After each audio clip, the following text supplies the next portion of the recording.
John Finnemore's Souvenir programme.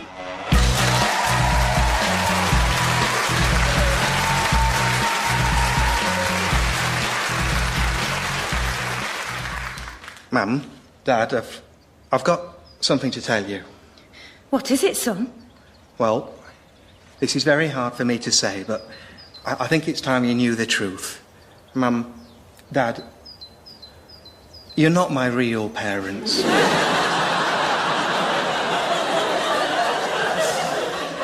What? Don't be silly, Brian. I'm afraid it's true, but listen. This doesn't mean that anything has to change between us, or that I love you any the less. What do you mean, Brian? Of course we're your real parents. We ought to know, Brian. We've raised you ever since you hatched from the egg. I know you did, and that's why I'll always think of you as my parents, but the truth is, I'm a cuckoo. A cuckoo? That's right. But we're starlings. I know, ma'am. I know. Then where are our real children? Now, this is awkward. Have you read We Need to Talk About Kevin? Of course we haven't. We're starlings. Never mind, then. The thing is, when we were fledglings, I might have slightly pushed them out of the nest. You did what? I know. I'm really sorry. In my defence, it's a Darwinian survival reflex. Well, this is going to take some coming to terms with. Yes, it is. It's a huge thing to find out. I know. Take all the time you need. I'll be here. Although, also, I am hungry. Feed me. In here. Oh, you. Go on, Dad, fetch him a worm.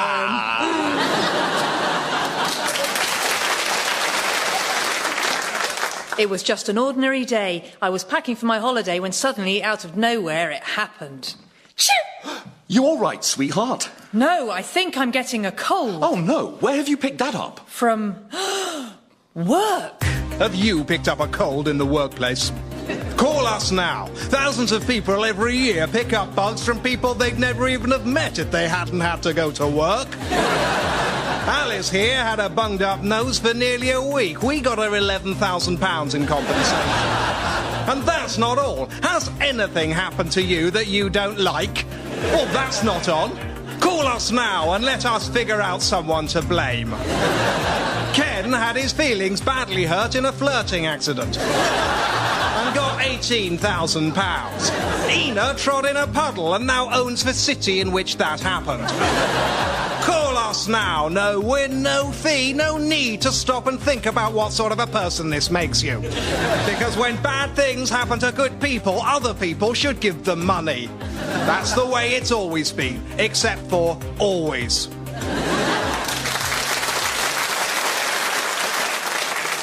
And now on Radio 4, unbelievably, it's time to accidentally hear a bit of The Archers again. Even though you could swear it's only been about 2 hours since it was last on.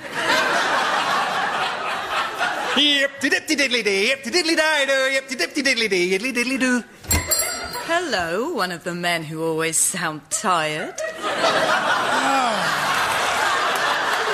Hello, one of the insufferably wry women. And what have you been up to so tiredly? Or had I better not ask? Well, you can ask. It just won't be in any way interesting.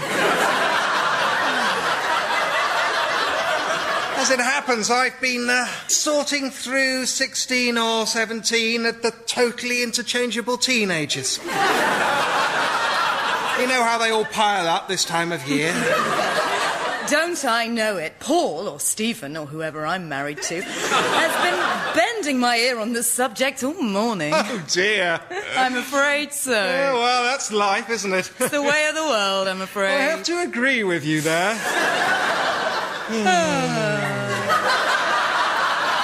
Well, that's killed another minute.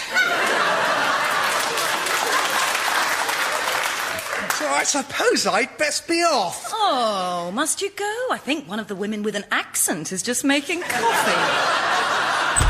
That's right, here I am now with some coffee. Which you can hear here if you don't believe me. Hello there, one of the women with an accent. You'd think that would make you easier to tell apart from the others, but as it turns out, no. Oh, hello, one of the other tired men. Hello. I just popped in because from the sound of that bell we must be in a shop or something. Well, I'm not stopping, actually. I just came in to say that as we're nearly at the end of the episode, we must be due an incredibly minor cliffhanger. I dare say you're right. And it's just struck me. This coffee you've made, will there be enough to go round? I don't know, Kathy or whoever. I really don't know. Dumpty diddly dumpty dumpty dumpty diddly dumpty dumpty.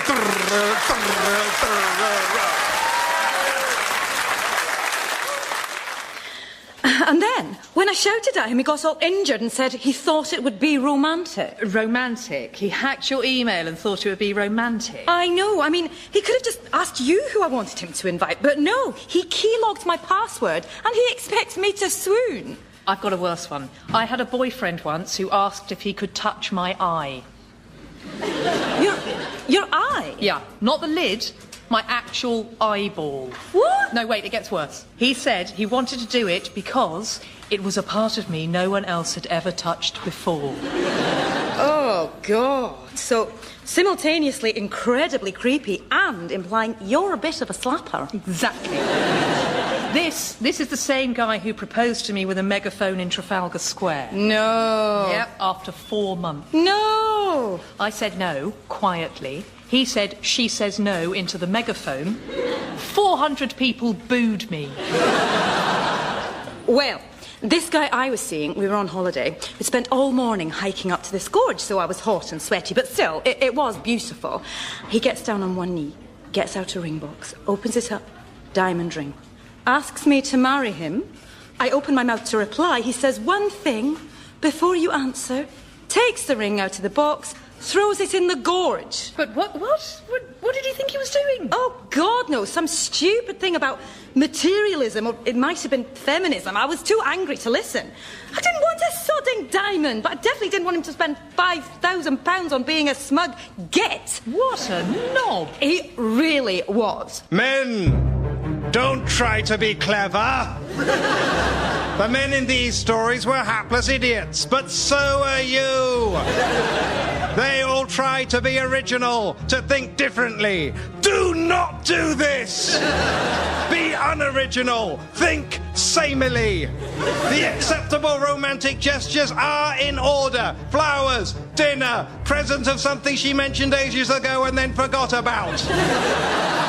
And proposal should be somewhere nice, with a ring, private enough for her to say no if she wants to. Men only get away with any variation on these in Hollywood movies. And that's because the same person gets to write what he does and what she thinks about it.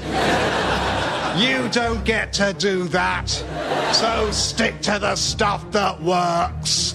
And always keep the receipt.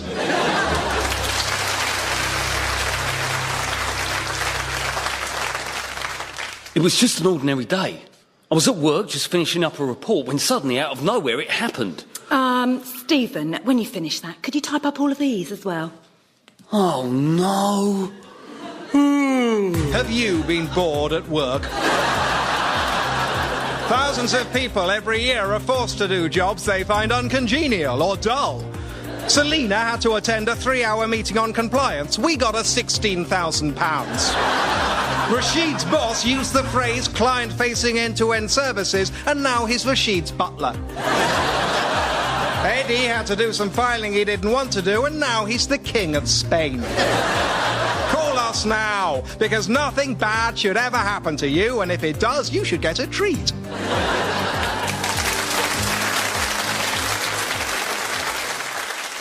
Hi, you're Gavin, yeah? That's right. And Paula Daly's your supervisor, yeah? Yeah.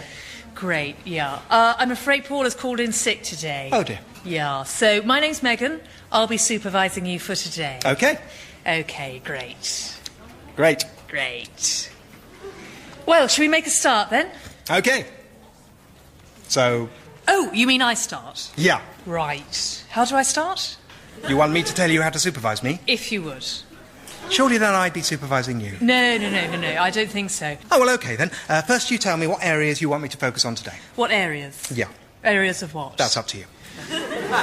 Can you give me some examples? No, I think then I really would be supervising you. OK. Well, can you at least tell me what you do? I'm an assistant. To whom? To the supervisor.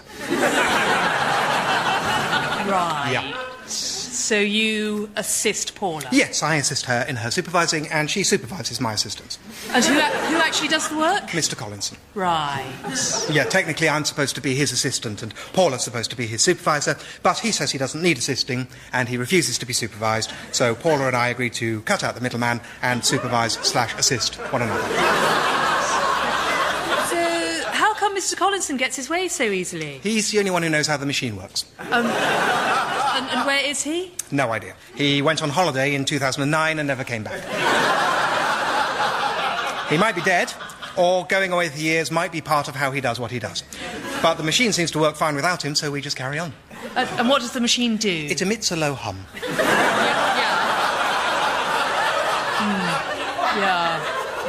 Yeah, but why? What's it doing? No idea. Mr. Collinson won't tell us. OK. So, I watch you and you watch the machine? No, watching the machine is part of Mr. Collinson's job. You watch me, and I help you watch me, and you watch me helping you, and I help you to do so. And so on. OK. Well, then, today, I'd like you to focus on doing what you just said. OK. Here's some paper if you want to make notes on my performance. Oh, thank you. Hand it to me more squarely. Oh, like this. Very good. I'll make a note of that. I'll help. Handed paper squarely. There's an E in squarely. Thank you. You know, I think we're going to make a great team.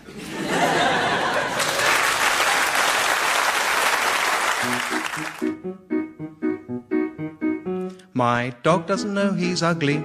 My dog doesn't know he's old. My dog just knows if he's hungry, thirsty, horny, hot or cold. My dog doesn't know he's ugly, and that's why people stare. And even if my dog did know, my dog just wouldn't care.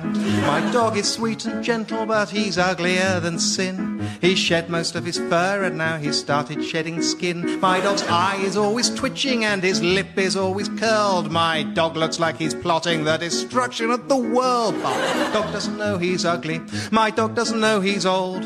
My dog still struts around like he's some canine centerfold. My dog doesn't know he's ugly, or that he'll cease to be. Perhaps that's why my dog seems so much happier than me. My dog's right eye is bloodshot, and his left one's milky white. His last few teeth are clustered in a hideous overbite. My dog is almost blind, but hasn't noticed yet at all. So his skull's all creased from where he keeps on running into walls. But my dog doesn't know he's ugly. My dog doesn't know he's old. My cat keeps trying to tell him, but my dog just won't be told. My dog doesn't know he's ugly. My dog still thinks he's glam. I wish I were more like my dog. Oh God, perhaps I am.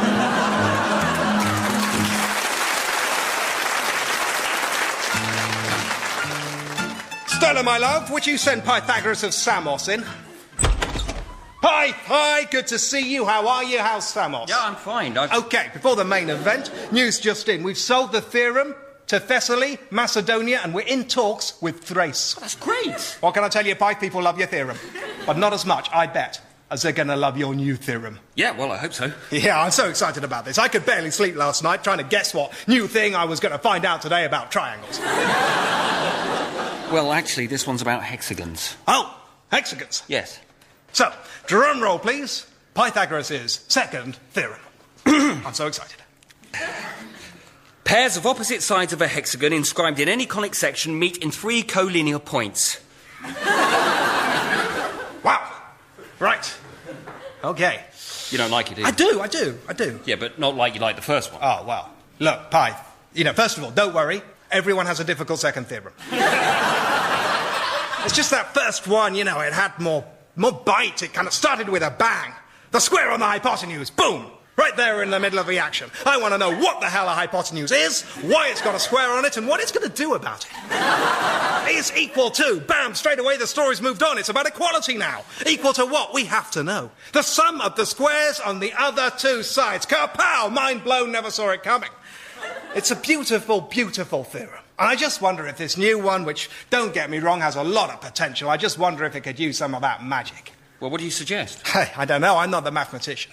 No, you're not. But maybe, look, Pyth, you're going to hate this, it has to be said, Pyth, is there a place in this one for the hypotenuse? No, it's not a corollary, it's a whole new theorem. Of course it is, but wow, people love the hypotenuse. It's your own fault, you talented bastard. You created a theorem so compelling, people just have to know more. What else is the hypotenuse equal to? What is it not equal to? That's not what you said when I first brought it to you. You said no one knew what the hypotenuse was and it had a silly name and people would get it mixed up with a hippopotamus. Did I say that? I don't think I said that. Anyway, I couldn't put it in even if I wanted to. Hexagons don't have hypotenuses. Yeah, well, since you bring it up, are we sure about the hexagons? Do people really care about hexagons the way they care about triangles?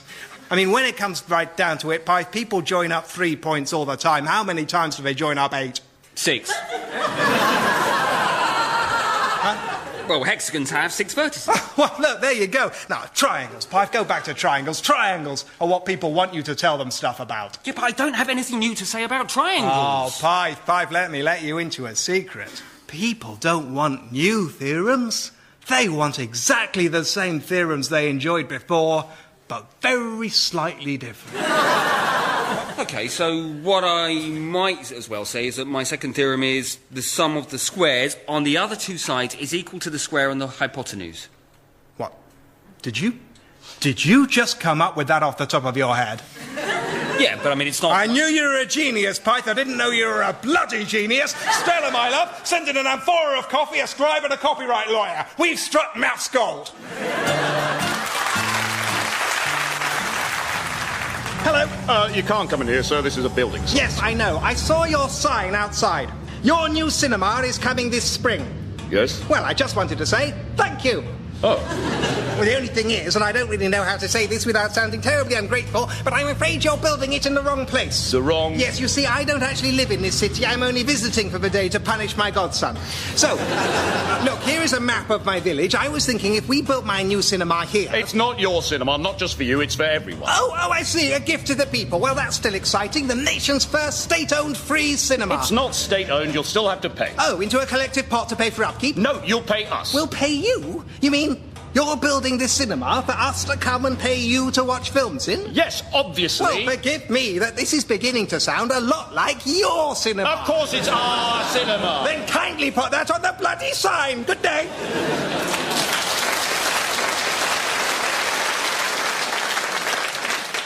Hello and welcome to the interview sketch. My name is Patsy Straightwoman and I'm joined today by Leonard Chale, actor, director and bon vivant. Hello. So, Len, you graduated from RADA in 1963. You were young, handsome. Thank you, my dear. You had London at your feet. Those must have been great times. Oh, they were wonderful, wonderful times. You know, the parties, the clothes, the booze. And a lot of sex. Ah, well, I'm not proud of it, you know, but I admit a certain amount of bonking did go on. You must remember, my dear, that's just what one did in those days. You'd roll out of a nightclub with a couple of dollies, stagger to one's jag, drive to the hotel, very wrong, of course, to drink and drive, awfully bad, and then you bonk the night away. But of course you were married. I was, yes, I was. Yeah, poor Helen, I think she was always rather irritated by all the bonking. I suppose I did behave really awfully badly to her, but there you are. So you were a serial adulterer? Oh, no, nothing like that. No, this was just bonking. I see. And I believe that about that time you also committed a number of murders. Oh, dear me. You have done your homework, haven't you? Well, look, I'm not proud of it. But yes, I did occasionally indulge in a spot of bumping off. What was the first one? Oh, dear. Well, this is a very long time ago. I'm very ashamed of it now, of course. But I was in rep in Leicester, and there was this chap in the company, Rex Fortescue, very handsome chap, awfully good actor. And you see, all the ladies in the company, they only had eyes for him. So I thought to myself, and I suppose this is terribly naughty, really, but I thought, well, Lenny, if you're going to get any bonking done at all this season, you're just going to have to bump him off. Kill him? Oh, no, not kill him, no, just bump him off. To death? Yes. And that wasn't the last bumping off you committed, was it? No, I can't honestly say it was. No, for my sins. Your sins including murder. Bumping off, yes. So who were your other victims? Oh, well, let me see. Ruby Keane, I bumped her off. George Grover, lovely man. Beautiful voice, I bumped him off. And poor Ellen, of course. As I say, I did behave terribly badly to her, really. First with all the bonking and then later with bumping her off. And are your bumping off days behind you now? Well, if there are any policemen listening, then yes, they certainly are, officer. No, do you know, the truth is, I have given it up, largely. You see, I've got most of the things I want in life now, so, I go to the trouble. Plus, I don't have the strength in my arms that I used to. And, of course, it's wrong. Leonard Chale, actor, director and murderer. Bumper offer. Bumper offer, thank you. It was just an ordinary day. We were at home watching a DVD of No Country for Old Men when suddenly it happened. Oh. Is that the end? But what happened to the hitman? Aren't they going to tell us? Oh. Have you been disappointed by the end of a film? Call us now and find out how much you could be owed for mental trauma and unresolved narrative stress. Lena had no idea what the hell was going on by the end of Inception. And won £50,000. Jack saw the twist in Secret Window coming a mile off and was given a gold statue of himself and a loved one. Marcia organised an M. Night Shyamalan marathon and now basically owns the world. Call us now. We'll kiss it better for you, with cash.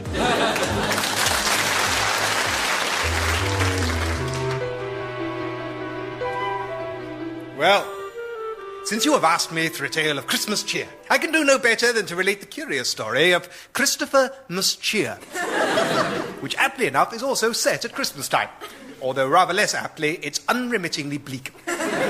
And Christopher Must Cheer was trudging his weary way home from his office at the Toy Crusher Corporation.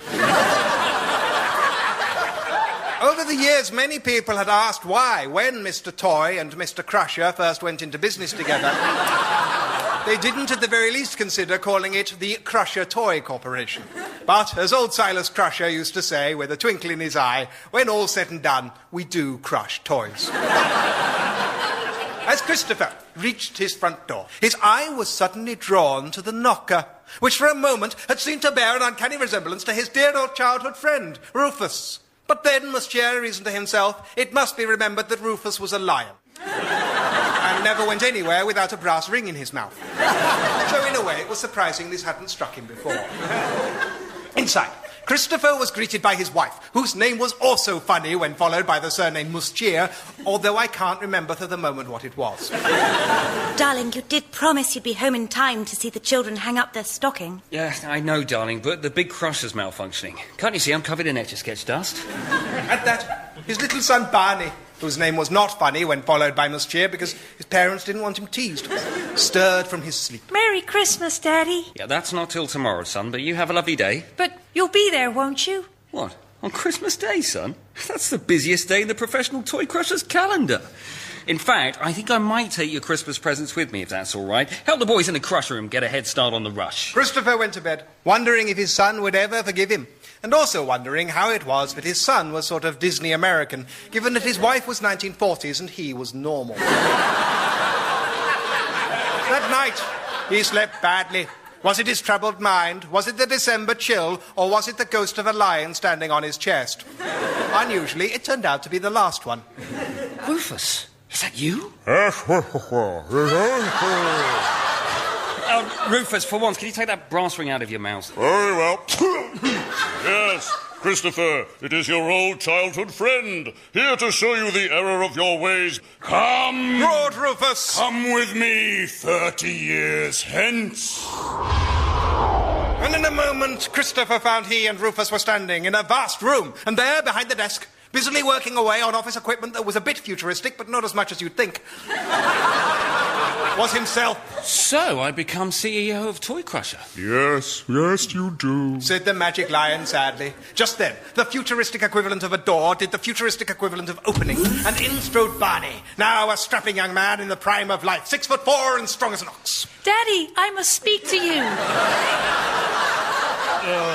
Not now, Barney. Bark's future, Christopher. You know how busy I am at Christmas. I know it all right. I've never spent a single Christmas with you in my life. Come with me now, Father, or I'll never speak to you again. Oh, don't be so overdramatic. It's only Christmas. It's not just Christmas, it's everything. Goodbye, Father no longer. Goodbye.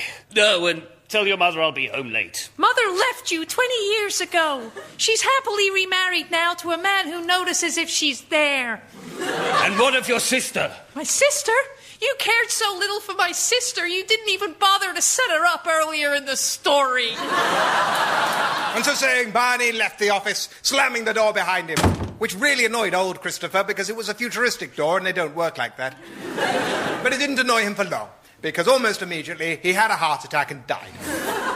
And that is what will happen if I don't change my ways. Said young Christopher. Yes, Christopher, it is. I'll get to be CEO. Yes, but you die bitter and alone. Yes, but let me just check. I am going to die anyway. Immortality's not on the table. No, of course you're going to die. Right. Well, you see, before I die, I really want to be CEO. That's why I work so hard. It's not just a coincidence. But you don't spend enough time with your family. I know. That's a trade-off I've been making all this time. I'm not an idiot. And hang on a minute. You're saying that if I carry on doing what I'm doing now, hedging my bets and making some token sacrifices for family life, I still get to be CEO. So imagine what I could achieve if I ignore them completely. Thank you, Rufus. This vision has really opened my eyes this Christmas Eve. From now on, I'm going to be a total bastard. Right. Christopher, are you familiar with the concept of an oral surrogate? No. Well, for instance, it's when a mother gives a child a dummy to stop it sucking its thumb. Really? So what? Well, Christopher, did you never wonder why my mother always made me carry a brass ring in my mouth when I came to play with you? Was she worried about you sucking your thumb? No, Christopher, that's not what she was worried about. And with that, boys and girls, Rufus the Magic Christmas Lion bit the awful man's head off. Wow. Good night. John Finnemore's Souvenir programme was written by and starred John Finnemore with Margaret Cabourn-Smith, Simon Kane, Lawry, Lewin and Carrie Quinlan. Original music was by Susanna Pierce and the producer was Ed Morrish. Have you bitten your own tongue? Yeah, you're probably on your own there.